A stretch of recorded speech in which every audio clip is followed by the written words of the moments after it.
The tourniquet, a strap pulled tight above a wound, stops a man bleeding to death. A Roman soldier knew it. So did your great-grandfather. Then, the most advanced military in history decided the strap was a mistake. It taught its own medics to fear it, called it a last resort, sent men into battle without one. Mogadishu, October 1993. A ranger named Jamie Smith is shot in the thigh. The round opens his femoral artery. A medic pushes his fingers into the wound, trying to pinch the artery shut. He cannot reach it. They keep him alive for hours, waiting on a medevac that never comes. It is not enough. A tourniquet could not have saved Jamie Smith. His wound was too high for any strap to reach. That is not the exception. That is the indictment. The army behind him had stopped thinking about bleeding. The fear was not madness. It was the medicine of its age,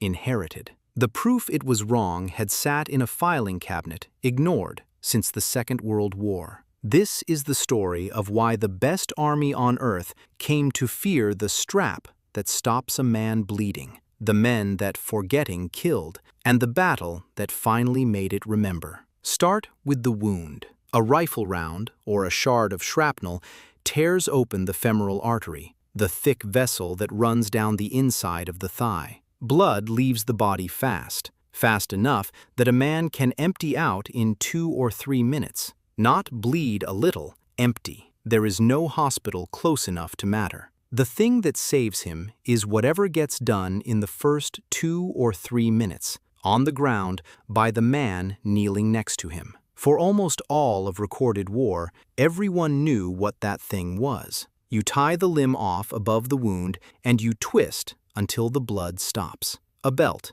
a rifle sling, a strip of shirt wound tight around a stick. The Romans used it. Napoleon's surgeons used it, elbow deep in a war that made amputees by the thousand. Every generation of soldiers relearned the same crude, ugly, reliable trick, because the alternative was kneeling in the dirt watching a friend die from a hole in his leg. Then, in the century that gave war the machine gun, the tank, and the atom bomb, military medicine decided the oldest tool in the bag was the enemy. The enemy. The reasoning was not stupid. A tourniquet does one blunt thing. It shuts off all blood below it. Leave it on too long and the limb starves. Nerve damage, dead muscle, gangrene. In a slow war, with a long ride to the surgeon, a strap tied in a panic and forgotten could cost a man the leg it was meant to save. So a real risk hardened into a flat rule. Use it only when everything else has failed.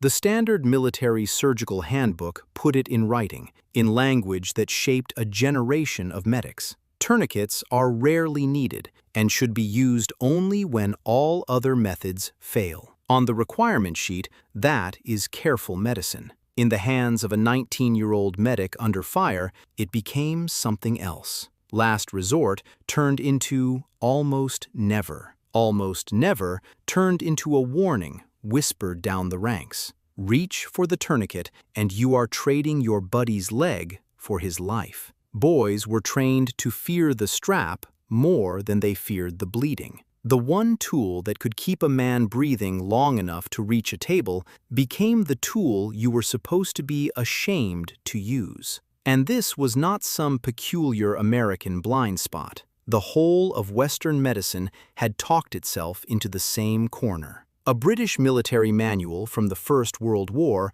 put it in language you can almost hear the disgust in. The systematic use of the elastic tourniquet, it said, cannot be too severely condemned. The Red Cross had a line for it too. The tourniquet, they called it, is an instrument of the devil that sometimes saves a life. An instrument of the devil. That is how the men who were supposed to trust this thing were taught to see it. Not a tool, a temptation. Here is the part that should have ended the argument before it started. The proof that the fear was overblown was already sitting in the record, and it got there early. During the Second World War, 2 American surgeons, named Wolff and Adkins, went looking for the horror stories the doctrine was built on. They worked through more than 200 men who had come off the line with tourniquets on their arms and legs. They expected rows of ruined limbs. They did not find them. No epidemic of gangrene traceable to the strap.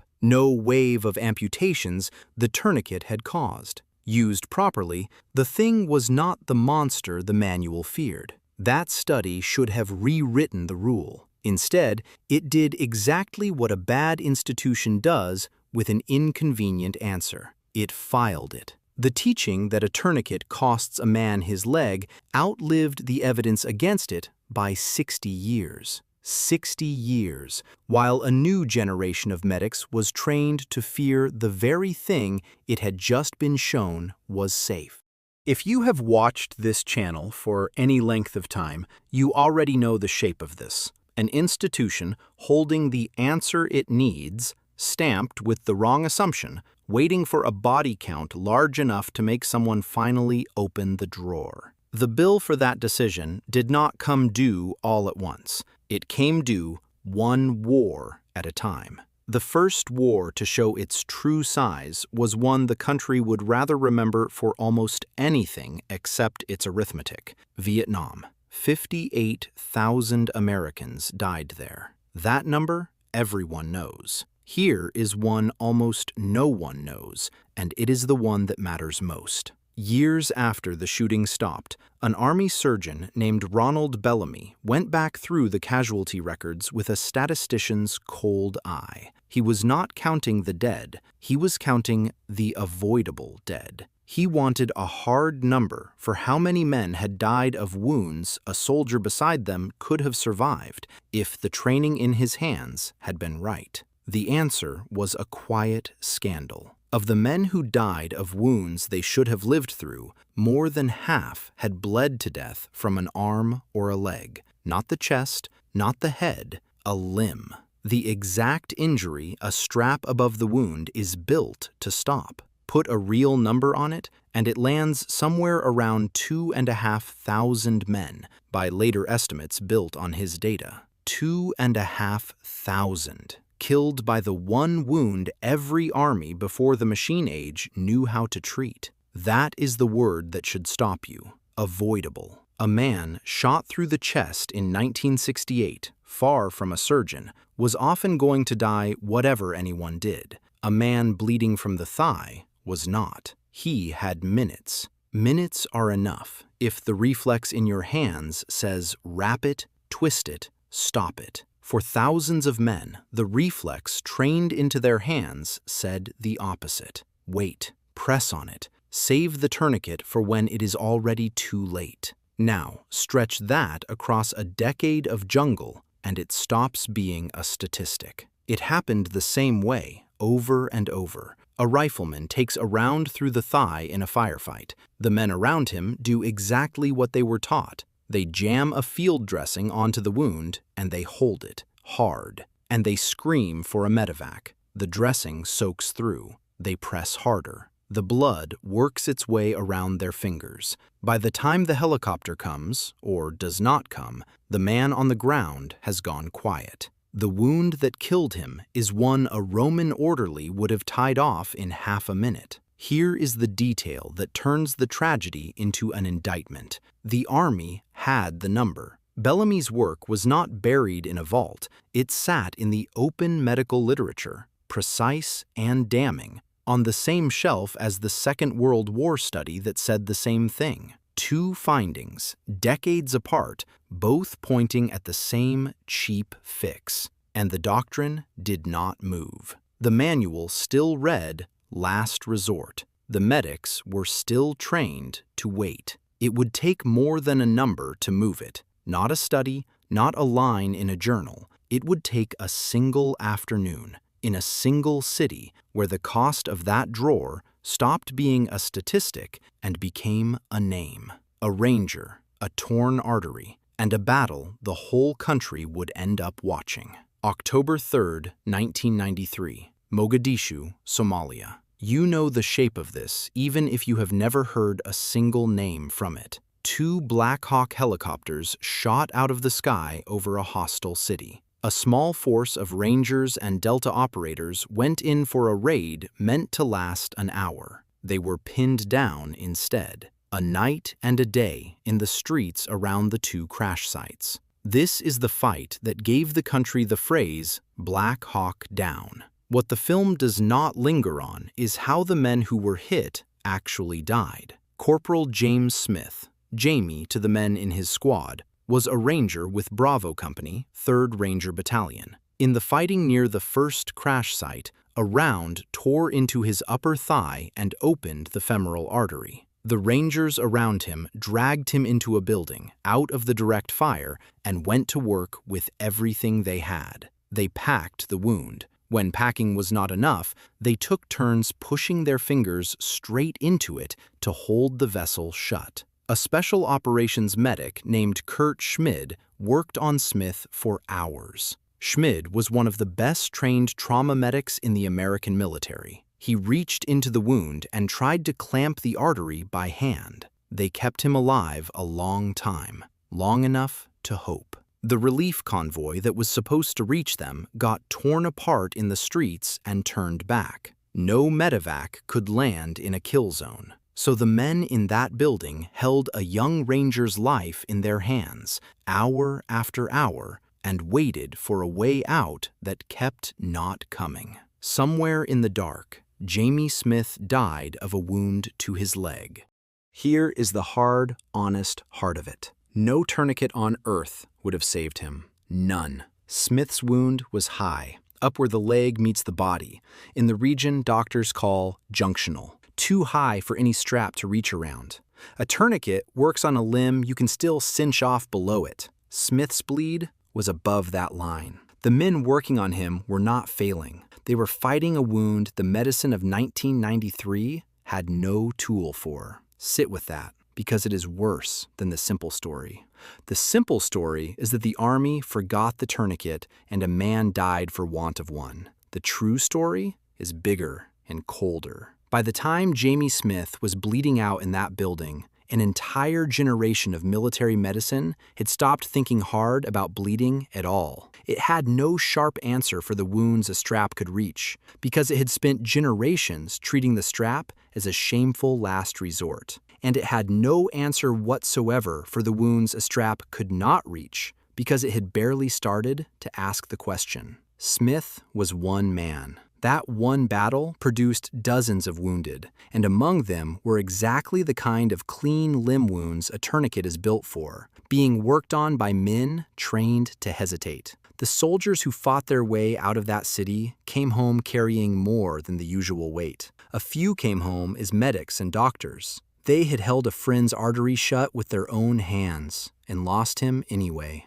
and they were finished accepting that as the way it had to be. One of them was a man named Robert Mabry. Mabry was a special operations medic in Mogadishu, on the ground through the worst of it, treating casualties under fire for something close to 15 hours. He lived what the statistics only counted, and unlike a statistic, he refused to file it. Mabry became an Army physician, then one of the loudest, most credentialed voices saying the military's handling of battlefield bleeding was not just outdated, it was killing men who did not have to die. Because here is what did not exist on the day Jamie Smith died. There was no standard tourniquet in an American soldier's kit. There was no agreed system for what a medic does first and second and third when a man is bleeding out.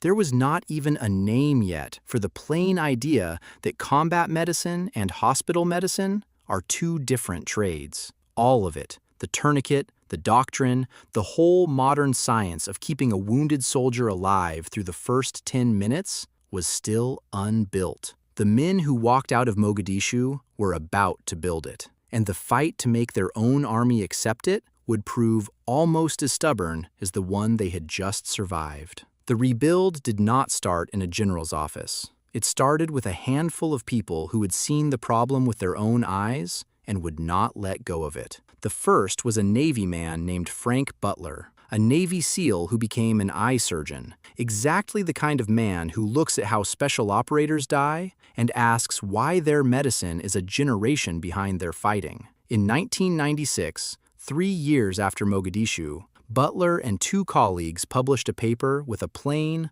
almost dull title, Tactical Combat Casualty Care. Behind the title was a quiet revolution. They argued that nearly everything the military taught its medics was built for a hospital, and a hospital is the one place a man bleeding in a firefight is not. Under fire, you cannot run an IV while rounds come through the wall. You cannot do careful surgery in the dark. You can do a few things that save the most lives for the least effort. The first of them came ahead of every hospital reflex the old manuals drilled. Stop the bleeding. Put the tourniquet back in the soldier's hand, not as a last resort, as the first thing he reaches for. This was a head-on collision with 60 years of doctrine. Butler's answer was the one those 2 forgotten surgeons had already proven. A living man with a sore leg beats a dead one with 2 good legs. The fear was real. At the speed of an actual battlefield,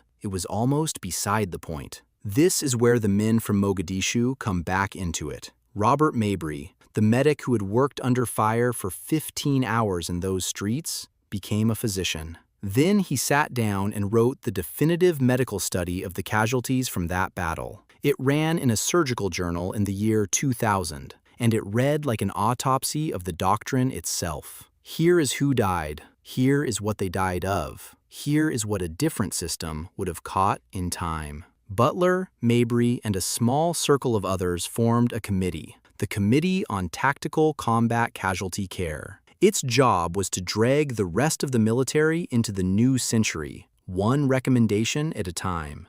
Dragging is the right word. None of this was welcomed. A committee of medics telling the entire Army medical establishment that its bleeding doctrine had been wrong for 60 years is not a popular message. And the machine did what large machines do. It moved slowly. It asked for more studies. It worried about the liability of handing every teenage private a device the manuals had spent decades calling dangerous. And here is what that caution cost, in the only currency that counts. While the committee argued and the memos went back and forth, the wars in Iraq and Afghanistan were already running. Somewhere in Fallujah or Ramadi or a checkpoint outside Baghdad, a young soldier takes a wound to the arm or the lower leg, a clean bleed, the exact kind a strap is built to stop. The man next to him presses a field dressing onto it and holds on, because that is still what the training in his hands says to do. And by the time the help arrives, another name goes onto a list nobody wanted to keep. Multiply that by the years it took to win an argument the data had already settled. The idea was right the whole time. The institution was simply built to resist being told so. They also needed a tool, not a belt and a stick knotted in a panic. A real, engineered, one-handed tourniquet a wounded man could put on himself. What they settled on was a small, windless device called the Combat Application Tourniquet, the CAT. A wide nylon strap, a plastic rod you twist to tighten, a clip to lock it in place. Cheap, deliberately close to foolproof, because it was going to be used by frightened, wounded, half-conscious men. A soldier could reach down with his weak hand, loop it around his own bleeding leg, and crank it tight while he was still returning fire. The thing a Roman would have recognized on sight,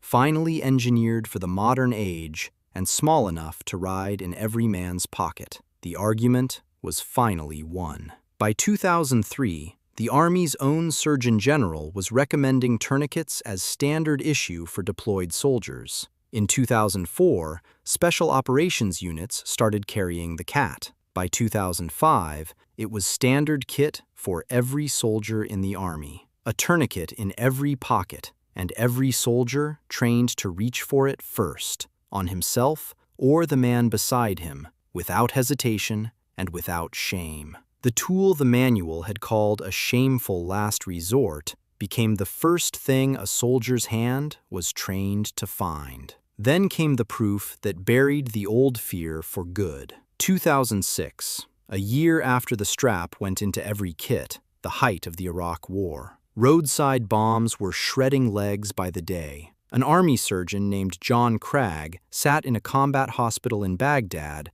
and tracked what actually happened when a tourniquet went on. What he found settled the 60-year-old argument for the last time. Soldiers who got a tourniquet on before they slid into shock lived about 90% of the time. The ones who got one only after shock had already set in lived about 10. 90 against 10. Same tool. The only thing that changed was whether someone reached for it early enough. Of the men who plainly needed a tourniquet and never got one, almost none came home. And the amputations? The whole reason the strap had been feared for 2 generations, the limbs it was supposed to cost? Kragh found that not a single amputation in his study was caused by the tourniquet. The monster in the manual, finally measured against real wounds and real men, turned out not to exist. It never had. The clearest measure of what all of this changed comes from the one unit with the most reason to care, the 75th Ranger Regiment, Jamie Smith's regiment. The Rangers built the new doctrine into everything they did, trained it until it was reflex, and tracked every casualty they took. Over years of hard fighting across Iraq and Afghanistan, a study of the regiment found something that had never once been true in the long history of war. Among their pre-hospital deaths, the number that were preventable, men who bled out from wounds the system should have stopped in time, had fallen to essentially zero. Set that against Bellamy's Vietnam number. Set it against the roughly 1 in 4 potentially survivable deaths across the wider force in these same wars. The regiment that lost Jamie Smith to a wound nobody could stop had turned itself into the place where, if you were hit, your bleeding got stopped. They did not just adopt the fix, they became the living proof it worked. Jamie Smith himself was not left behind by the thing his death helped start. Remember his wound, too high for any strap, junctional. For years, that was simply a kind of injury the tourniquet could not touch. Then, the same research world Kragh came out of went after it head-on. They built a new device, a junctional tourniquet, engineered to clamp down on exactly the high, near-the-groin bleeding that killed Smith in that building. One of the men who developed it said it plainly. It was built to work for the corporal, for Smith. His death did not only help put an old strap back into a soldier's hand, it called into being a second tool that had never existed, aimed at the precise wound that took him. The idea did not stay inside the Army, either. 2013, 2 bombs went off at the finish line of the Boston Marathon in a crowd of civilians. The injuries were battlefield injuries,